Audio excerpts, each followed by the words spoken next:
Hey guys, welcome back, and today Rascal Entertainments joins me to make her famous guacamole. Say hi, Rascal. Hi. So today I'll be doing the recording and she'll be doing the explaining. So I'll quickly tell you, she's going to tell you about the list of ingredients. Alright. First off, we have, of course, the avocados. Usually I use 4, but this time I've used 3 for today's video. I use 1 lime. Sometimes I use both halves or just 1 half depending on how much I make. And we have garlic powder. And we have Himalayan pink salt. And we have a can of diced tomatoes, which are, of course, organic. So I've been making this for quite a while now. And at first I let Mama do it since I really didn't know how to make this before. And now I pretty much make it by myself. No, she doesn't pretty much make it by herself. She superseded me. She's been making it for years. And after showing her a couple times, her guacamole tastes much better than mine. It must be the love. Okay, so what I do is I already pre-cut the avocados. I cut them in half. And for each half, I take a spoon and I scoop out whatever's in here.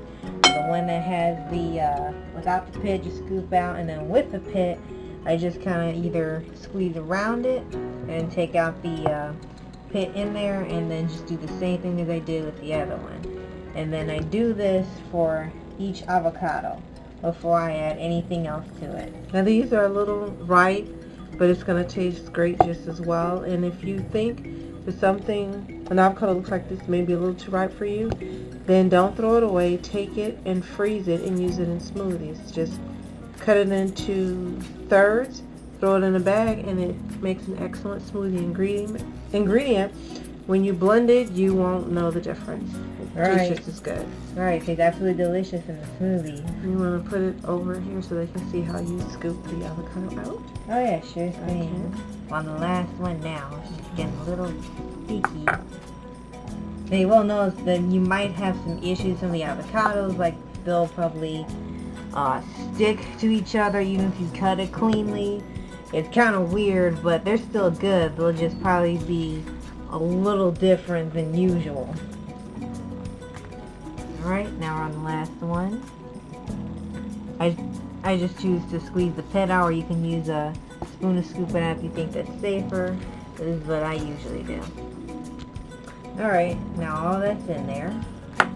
Next I'm cleaning it up. Okay, next I add the garlic powder, which of course is organic. Approximately how much do you add, do you know? Sometimes, most of the time I add 1/4 of a teaspoon, and other times I add half a teaspoon. Okay. But since we have 3, I'll probably use slightly less than half a teaspoon.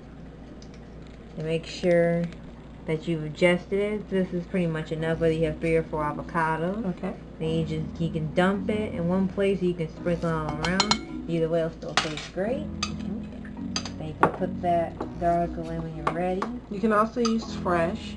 If you're going to use 1/4 of a teaspoon, you're probably going to use like 1 clove. If you're going to do half, then you'll use 2 cloves. Right, because it works a little differently between the fresh and the garlic. Definitely. So. Okay, so now we're going to add the Himalayan salt. And this one I use about just 1/4 of a teaspoon. As you can see. Okay. Once again, you can spread it around or just dump it in one spot. Either way, it'll still taste good because it's going to be mixing that anyway. It smells delicious. Thank you. Too bad we don't have smell-o-vision. Right. And now I add the organic tomatoes. Now you can use the fresh ones as well, and it'll actually be a little bit less of a mess. But I prefer to use the canned ones because it's much easier to gauge, and you'll have a lot more of a variety within the guacamole, so you have to get little pieces to put in there. And as you can see, these are diced. Right. Kind of a little salty looking, but diced nevertheless. Right. There's a lot of liquid in here, so that's why it looks kind of different. But when you scoop them out, you can tell that they are kind of diced. Now for here, I don't use a ton of tomatoes. Just maybe 2 to 3 tablespoons, and that's it. So would you say like 1 per avocado? Right.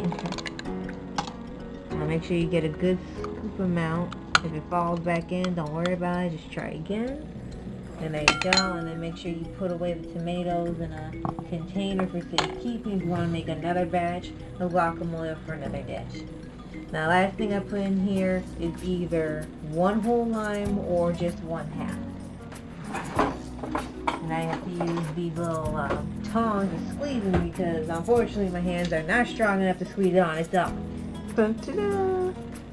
So show them your technique, which is pretty neat. Right here. Mm-hmm. I just put it in between the tongs so that way I can squeeze it easily. Mm-hmm. And my hands can be a little sensitive to citrus and sour things, so I end up doing that. It also keeps the hands safe. If it doesn't look like all the juice came out, make sure you flip it over to the other position, like right here. And then you squeeze it again, make sure you get the rest out. Now, like I said, depending on the dish, sometimes you might want to add the entire lime. When it's a little less, I think you are safe with just half a lime. But since this is a little more than usual, I'll just go ahead and do both. Again, you turn it. And there you go. Okay. Now, fortunately, we don't have lemons, and Mama taught me that you use the lemons to keep the guacamole from turning brown.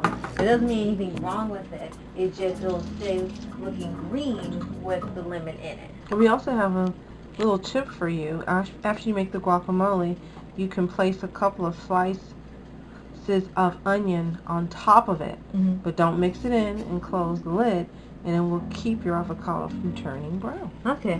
So now we've got all the ingredients in. I take this potato masher and I pretty much literally mash the ingredients together. Mash, mash, mash. Now, it could be easier or harder depending on the type of avocados you have. The more ripe they are, the softer they'll be, and they'll be way easier to mush together. And when they're not as ripe, they tend to be a lot harder, and it'll take more pressure or more times to get it together. Now, it's not completely done. You can see that you've still got some pieces left over.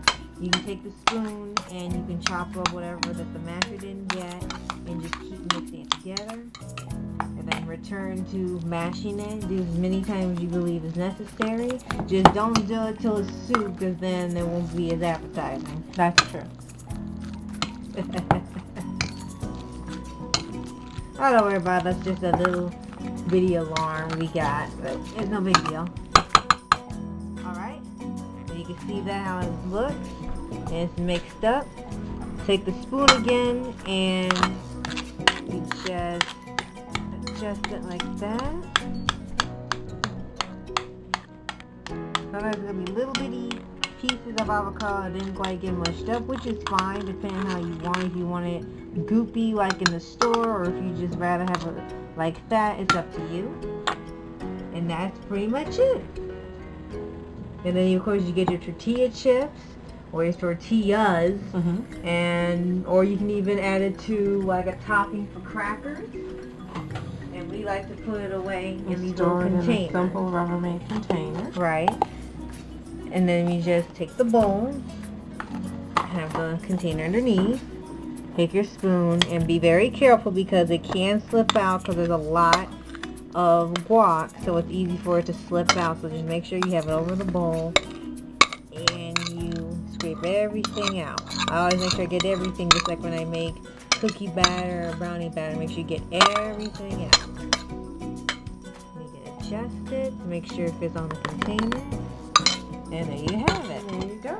And then again, you just place a couple slices of onion on top, close the lid, and that should prevent your guacamole from turning brown. Right.